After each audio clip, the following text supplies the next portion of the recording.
മിശിഹായിൽ അനുഗ്രഹീതരായവരെ, ദിവ്യകാരുണ്യ ഈശോ ഈ ദിവസം നിങ്ങളെല്ലാവരെയും സമർത്ഥമായി അനുഗ്രഹിക്കുകയും അവിടുത്തെ കൃപകൾ കൊണ്ടും അനുഗ്രഹങ്ങൾ കൊണ്ടും നിങ്ങളെ ഓരോരുത്തരെയും നിറയ്ക്കുകയും ചെയ്യട്ടെ എന്ന് പ്രത്യേകമായിട്ട് പ്രാർത്ഥിക്കുകയാണ്.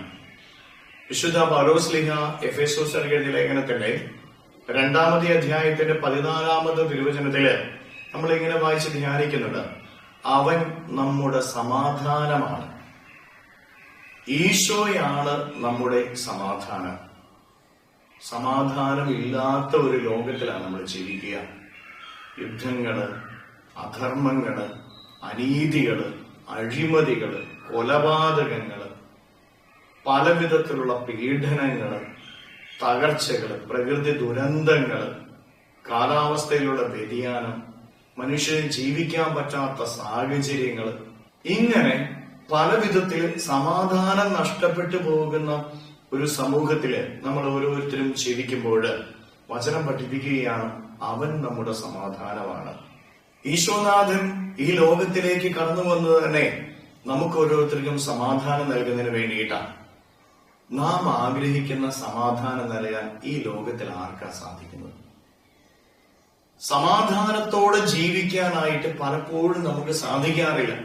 കുടുംബങ്ങളിൽ എന്തുമാത്രം പ്രശ്നങ്ങളാണ്, സാമ്പത്തിക പ്രതിസന്ധികള്, രോഗങ്ങള്, അങ്ങനെ പല വിധത്തിലുള്ള അസ്വസ്ഥതകൾ കൊണ്ട് പ്രിയപ്പെട്ട ദൈവമക്കളെ സമാധാനത്തോടെ ജീവിക്കാൻ നമുക്ക് സാധിക്കുന്നുണ്ടോ?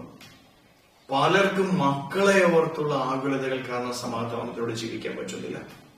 അങ്ങനെ പല വിധത്തിലുള്ള പ്രശ്നങ്ങളുടെ നടുവിലാണ് നമ്മൾ ഓരോരുത്തരും നിൽക്കുന്നത്. ഈശോയ്ക്ക് മാത്രമേ സമാധാനം നൽകാനായിട്ട് സാധിക്കുകയുള്ളൂ. പ്രിയപ്പെട്ടവരെ, ഈ ലോകത്തിലുള്ള വ്യക്തികൾ നമുക്ക് സമാധാനം നൽകാനായിട്ട് കഴിവില്ലാത്തവരാ. ഈ ലോകത്തിൽ ഒന്നിനും നമുക്ക് സമാധാനം തരാൻ പറ്റത്തില്ല. കാരണം മനുഷ്യന് കുറവുകളുണ്ട്, ബലഹീനതകളുണ്ട്. ഈശോയുടെ അരികിൽ നിന്നേ നമുക്ക് സമാധാനം ലഭിക്കുകയുള്ളൂ എന്ന് നമ്മൾ ഓരോരുത്തരും തിരിച്ചറിയുക. അതുകൊണ്ട് ഈശോയുടെ അരികിൽ ചേർന്ന് നിൽക്കുവാൻ, ഈശോയെ അങ്ങ് നൽകുന്ന സമാധാനം എനിക്ക് നൽകണമേ എന്ന് പറയുവാനായിട്ട് പ്രാർത്ഥിക്കുവാൻ നമുക്ക് സാധിക്കണം. അങ്ങാണ് എന്റെ സമാധാനം എന്ന് പറയാൻ സാധിക്കണം. ഈശോയായിരിക്കണം നമ്മുടെ സമാധാനം. ഈശോയ്ക്ക് പ്രഥമ സ്ഥാനം കൊടുത്താൽ സമാധാനം കിട്ടും. നമ്മള് ഈശോയുടെ ജനന സമയത്ത് മാലാഖമാർ ഉദ്ഘോഷിക്കുന്ന ഗീതം നമുക്കറിയാം: അത്യുന്നതങ്ങളിൽ ദൈവത്തിന് മഹത്വം, ഭൂമിയിൽ സന്മനസ്സുള്ളവർക്ക് സമാധാനം.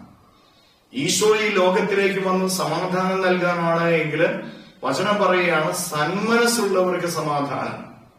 ഈശോ സമാധാനമാണെങ്കിൽ ഈശോയിലൂടെ നൽകപ്പെടുന്ന സമാധാനം നിനക്ക് ലഭിക്കണമെങ്കിൽ നല്ല മനസ്സ് നിനക്കുണ്ടാകണമെന്നാണ് അതിന്റെ അർത്ഥം.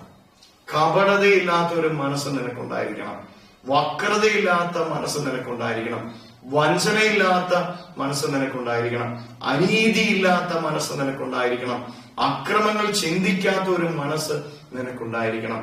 വിശുദ്ധിയുള്ള മനസ്സ് നിനക്കുണ്ടെങ്കിൽ വചനം പഠിപ്പിക്കുന്നു, സമാധാനം നിനക്ക് ലഭിക്കും.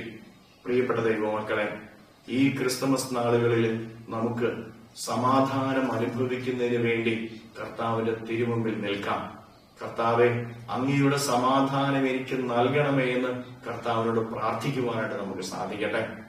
ആ സമാധാനം ലഭിക്കണമെങ്കിൽ നല്ല മനസ്സ് നമുക്കുണ്ടാകണം. നല്ല മനസ്സിന്റെ ഉടമകളായിട്ട് ജീവിക്കുവാനായിട്ട് പരിശ്രമിക്കുക. കരങ്ങളെ യാചനയോടെ പിടിച്ച് ഈ ദിവസത്തിലെ എല്ലാ കാര്യങ്ങളെയും ഈശോയ്ക്ക് കൊടുത്ത് നമുക്ക് സ്തുതിച്ച് പ്രാർത്ഥിക്കാം. ഹല്ലേലൂയാ. ഈശോയെ നന്ദി. ഹല്ലേലൂയാ, ഹല്ലേലൂയാ, ഹല്ലേലൂയാ, ഹല്ലേലൂയാ, ഹല്ലേലൂയാ, ഹല്ലേലൂയാ, ഹല്ലേലൂയാ. കർത്താവായ ഈശോയെ മക്കളെ ഓരോരുത്തരെയും സമർപ്പിക്കുന്നു. ഓരോരുത്തരെയും അനുഗ്രഹിക്കുകയും ആശീർവദിക്കുകയും ചെയ്യണമേ. ഇവരുടെ ജീവിതങ്ങളിലേക്ക്, ഇവരുടെ കുടുംബങ്ങളിലേക്ക്, ഇവരുടെ അധ്വാനങ്ങളിലേക്ക്, ഇവരുടെ ജീവിത വഴികളിലേക്ക് അങ്ങ് ഇറങ്ങിച്ചെന്നിവരെ സഹായിക്കണമേ. അങ്ങായിരിക്കട്ടെ ഇവരുടെ സമാധാനം. ഇവരുടെ കുടുംബങ്ങളിലെ സമാധാനം നിറയ്ക്കണമേ ഈശോയെ. ഇവരുടെ വഴികളിൽ സന്തോഷം അനുഭവിക്കുവാനുള്ള കൃപ ഇവർക്ക് നൽകണമേ ഈശോയെ. അങ്ങയുടെ ശക്തി ഇവരിലേക്ക് ഒഴുകണമേ ഈശോയെ. അങ്ങയുടെ ചൈതന്യം ഇവരിൽ നിറയട്ടെ ഈശോയെ. അങ്ങയുടെ കൃപ ഇവരിൽ നിറയട്ടെ. ഹല്ലേലൂയാ, ഹല്ലേലൂയാ, ഹല്ലേലൂയാ.